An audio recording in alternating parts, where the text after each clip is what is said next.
Little Thumbelina. There was once a woman who wished very much to have a little child. She went to a fairy and said, "I should so very much like to have a little child. Can you tell me where I can find one?" "Oh, that can be easily managed," said the fairy. "Here is a barleycorn. It is not exactly of the same sort as those which grow in the farmer's fields, and which the chickens eat. Put it into a flower pot and see what will happen." "Thank you," said the woman, and she gave the fairy 12 shillings, which was the price of the barleycorn. Then she went home and planted it, and there grew up a large, handsome flower, somewhat like a tulip in appearance, but with its leaves tightly closed, as if it were still a bud. "It is a beautiful flower," said the woman, and she kissed the red and golden-colored petals.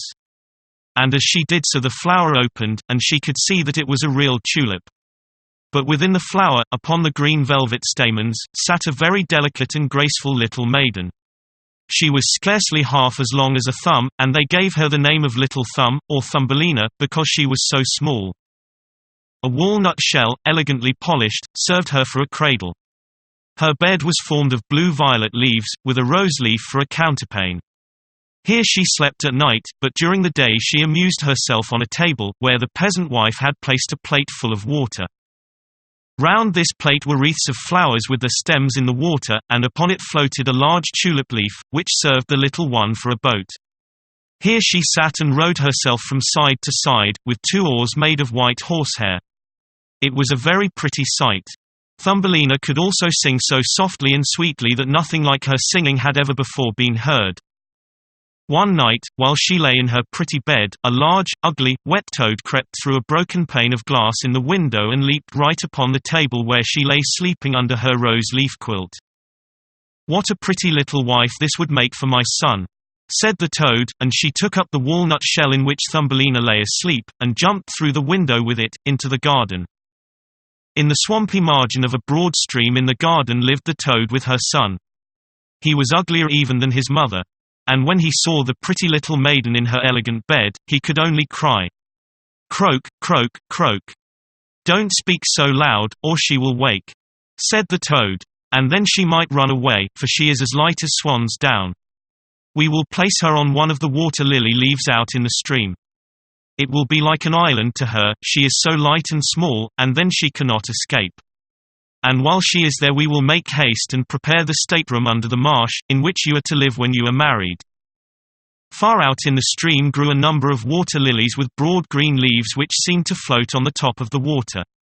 The largest of these leaves appeared farther off than the rest, and the old toad swam out to it with the walnut shell, in which Thumbelina still lay asleep. The tiny creature woke very early in the morning and began to cry bitterly when she found where she was. For she could see nothing but water on every side of the large green leaf, and no way of reaching the land. Meanwhile, the old toad was very busy under the marsh, decking her room with rushes and yellow wildflowers, to make it look pretty for her new daughter-in-law. Then she swam out with her ugly son to the leaf on which she had placed poor Thumbelina. She wanted to bring the pretty bed, that she might put it in the bridal chamber to be ready for her. The old toad bowed low to her in the water and said, "Here is my son. He will be your husband, and you will live happily together in the marsh by the stream." "Croak, croak, croak," was all her son could say for himself. So the toad took up the elegant little bed and swam away with it, leaving Thumbelina all alone on the green leaf, where she sat and wept. She could not bear to think of living with the old toad and having her ugly son for a husband.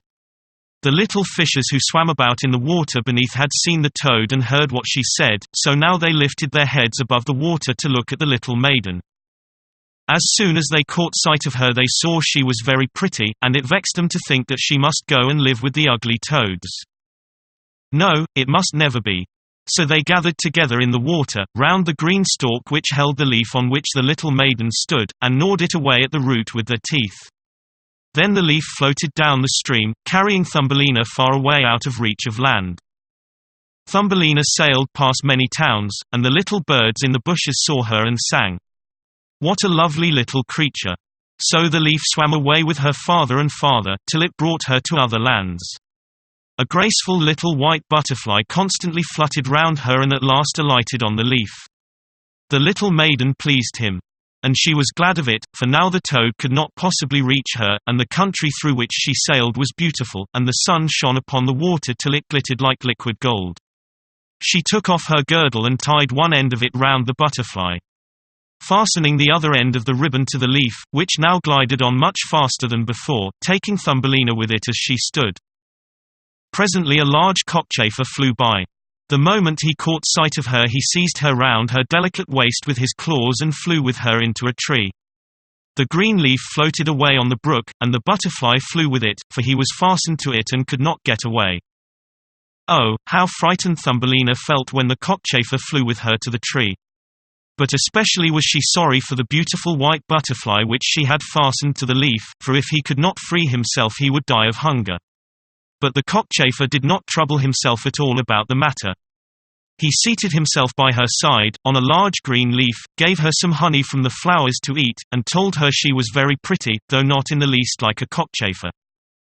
After a time all the cockchafers who lived in the tree came to pay Thumbelina a visit. They stared at her, and then the young lady cockchafers turned up their feelers and said, "She has only 2 legs. How ugly that looks. She has no feelers," said another. "Her waist is quite slim. Pooh. She is like a human being." "Oh, she is ugly," said all the lady cockchafers. The cockchafer who had run away with her believed all the others when they said she was ugly. He would have nothing more to say to her, and told her she might go where she liked. Then he flew down with her from the tree and placed her on a daisy, and she wept at the thought that she was so ugly that even the cockchafers would have nothing to say to her. And all the while she was really the loveliest creature that one could imagine, and as tender and delicate as a beautiful rose leaf. During the whole summer poor little Thumbelina lived quite alone in the wide forest. She wove herself a bed with blades of grass and hung it up under a broad leaf, to protect herself from the rain. She sucked the honey from the flowers for food and drank the dew from their leaves every morning. So passed away the summer and the autumn, and then came the winter, the long, cold winter. All the birds who had sung to her so sweetly had flown away, and the trees and the flowers had withered. The large shamrock under the shelter of which she had lived was now rolled together and shriveled up. Nothing remained but a yellow, withered stalk. She felt dreadfully cold, for her clothes were torn, and she was herself so frail and delicate that she was nearly frozen to death. It began to snow, too. And the snowflakes, as they fell upon her, were like a whole shovelful falling upon one of us, for we are tall, but she was only an inch high. She wrapped herself in a dry leaf, but it cracked in the middle and could not keep her warm, and she shivered with cold. Near the wood in which she had been living was a large cornfield, but the corn had been cut a long time. Nothing remained but the bare, dry stubble, standing up out of the frozen ground. It was to her like struggling through a large wood. Oh, how she shivered with the cold! She came at last to the door of a field mouse, who had a little den under the corn stubble. There dwelt the field mouse in warmth and comfort, with a whole roomful of corn, a kitchen, and a beautiful dining room. Poor Thumbelina stood before the door, just like a little beggar girl, and asked for a small piece of barleycorn, for she had been without a morsel to eat for 2 days. "You poor little creature," said the field mouse, for she was really a good old mouse. "Come into my warm room and dine with me." She was pleased with Thumbelina, so she said, "You are quite welcome to stay with me all the winter, if you like. But you must keep my rooms clean and neat, and tell me stories, for I shall like to hear them very much." And Thumbelina did all that the field mouse asked her, and found herself very comfortable. "We shall have a visitor soon," said the field mouse one day. "My neighbor pays me a visit once a week. He is better off than I am. He has large rooms, and wears a beautiful black velvet coat. If you could only have him for a husband, you would be well provided for indeed. But he is blind, so you must tell him some of your prettiest stories." Thumbelina did not feel at all interested about this neighbor, for he was a mole. However, he came and paid his visit, dressed in his black velvet coat. "He is very rich and learned, and his house is 20 times larger than mine," said the field mouse. He was rich and learned, no doubt, but he always spoke slightingly of the sun and the pretty flowers, because he had never seen them. Thumbelina was obliged to sing to him, "Ladybird, ladybird, fly away home," and many other pretty songs. and the mole fell in love with her because she had so sweet a voice. But he said nothing yet, for he was very prudent and cautious. A short time before, the mole had dug a long passage under the earth, which led from the dwelling of the field mouse to his own, and here she had permission to walk with Thumbelina whenever she liked. But he warned them not to be alarmed at the sight of a dead bird which lay in the passage. It was a perfect bird, with a beak and feathers, and could not have been dead long. It was lying just where the mole had made his passage. The mole took in his mouth a piece of phosphorescent wood, which glittered like fire in the dark. Then he went before them to light them through the long, dark passage. When they came to the spot where the dead bird lay, the mole pushed his broad nose through the ceiling, so that the earth gave way and the daylight shone into the passage. In the middle of the floor lay a swallow, his beautiful wings pulled close to his sides, his feet and head drawn up under his feathers. The poor bird had evidently died of the cold. It made little Thumbelina very sad to see it, she did so love the little birds. All the summer they had sung and twittered for her so beautifully. But the mole pushed it aside with his crooked legs and said, "He will sing no more now. How miserable it must be to be born a little bird. I am thankful that none of my children will ever be birds, for they can do nothing but cry, tweet, tweet, and must always die of hunger in the winter." "Yes, you may well say that, as a clever man," exclaimed the field mouse. "What is the use of his twittering if, when winter comes, he must either starve or be frozen to death? Still, birds are very high-bred." Thumbelina said nothing, but when the two others had turned their backs upon the bird, she stooped down and stroked aside the soft feathers which covered his head, and kissed the closed eyelids. "Perhaps this was the one who sang to me so sweetly in the summer," she said. "And how much pleasure it gave me, you dear, pretty bird." The mole now stopped up the hole through which the daylight shone, and then accompanied the ladies home. But during the night Thumbelina could not sleep. So she got out of bed and wove a large, beautiful carpet of hay. She carried it to the dead bird and spread it over him, with some down from the flowers which she had found in the field mouse's room. It was as soft as wool, and she spread some of it on each side of the bird, so that he might lie warmly in the cold earth. "Farewell, pretty little bird," said she. "Farewell. Thank you for your delightful singing during the summer, when all the trees were green and the warm sun shone upon us." Then she laid her head on the bird's breast, but she was alarmed, for it seemed as if something inside the bird went thump, thump. It was the bird's heart. He was not really dead, only benumbed with the cold, and the warmth had restored him to life. In autumn all the swallows fly away into warm countries. But if one happens to linger, the cold seizes it, and it becomes chilled and falls down as if dead. It remains where it fell, and the cold snow covers it. Thumbelina trembled very much. She was quite frightened, for the bird was large, a great deal larger than herself. She was only an inch high. But she took courage, laid the wool more thickly over the poor swallow, and then took a leaf which she had used for her own counterpane and laid it over his head. The next night she again stole out to see him. He was alive, but very weak.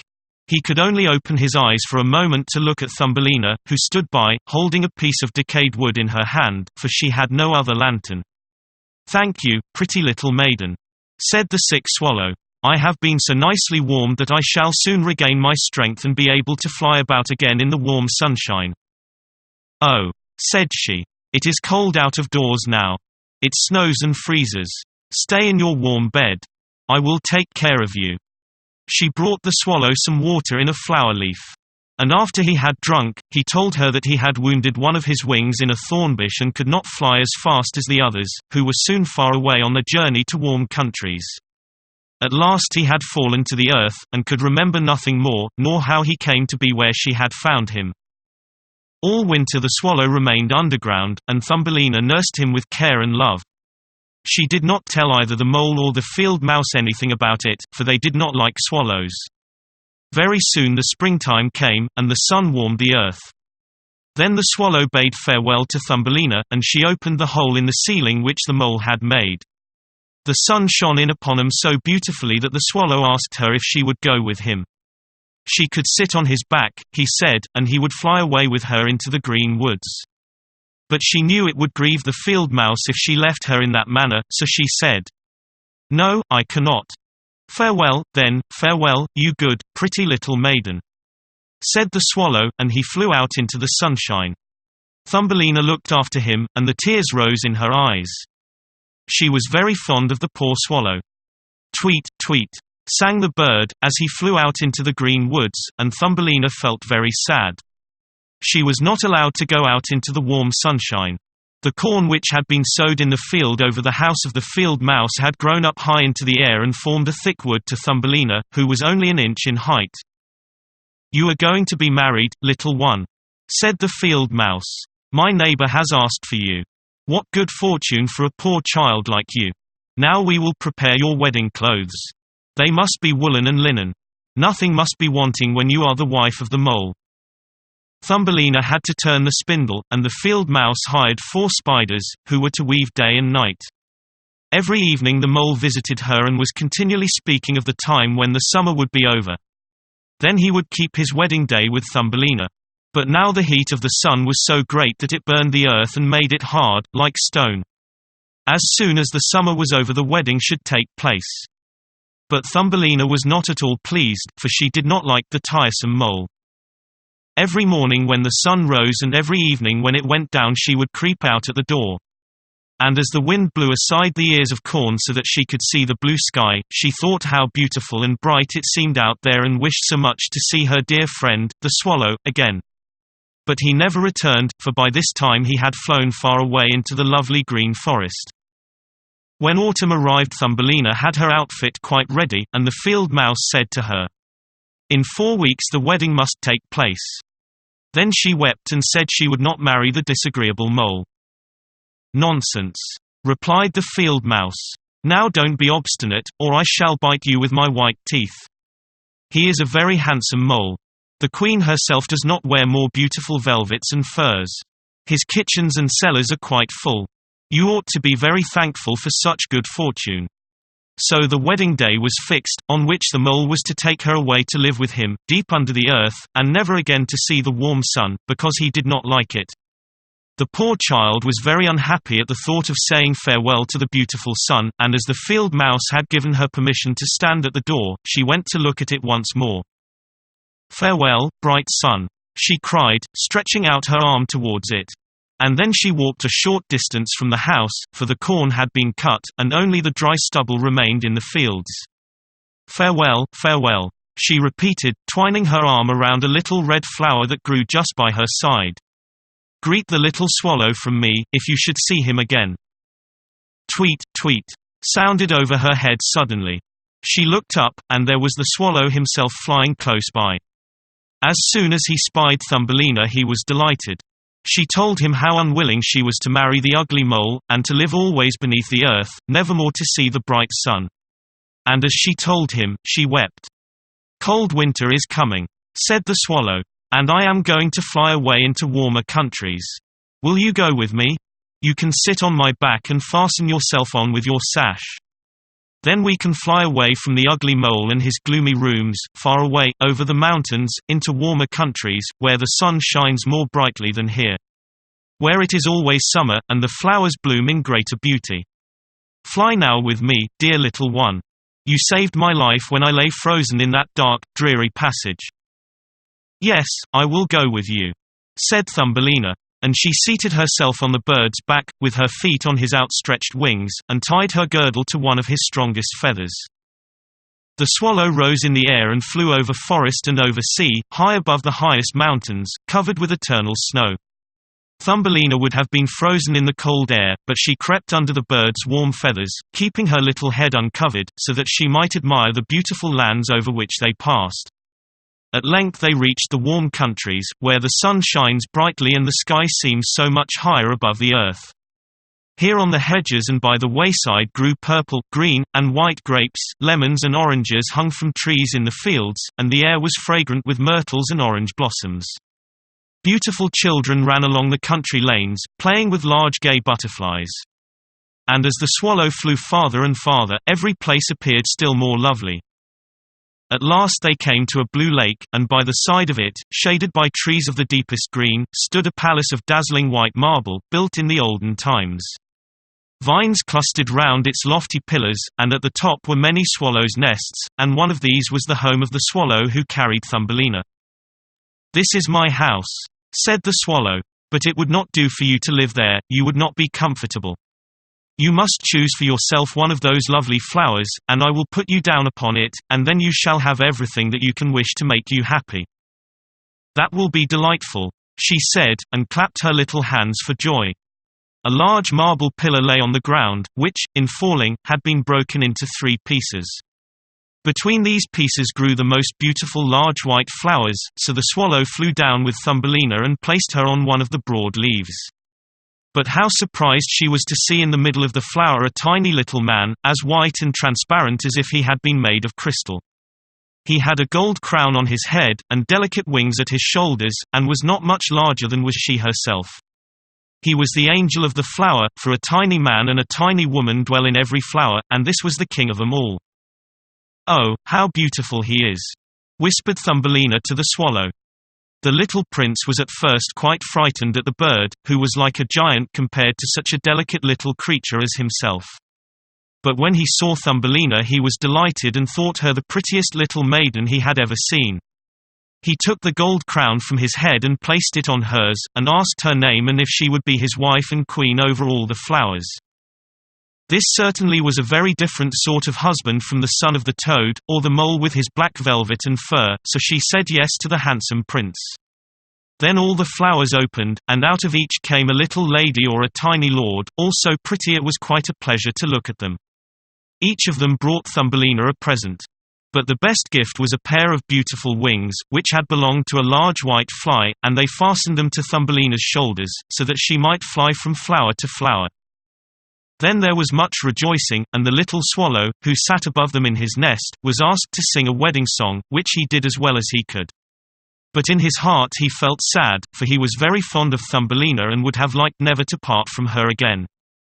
"You must not be called Thumbelina any more," said the spirit of the flowers to her.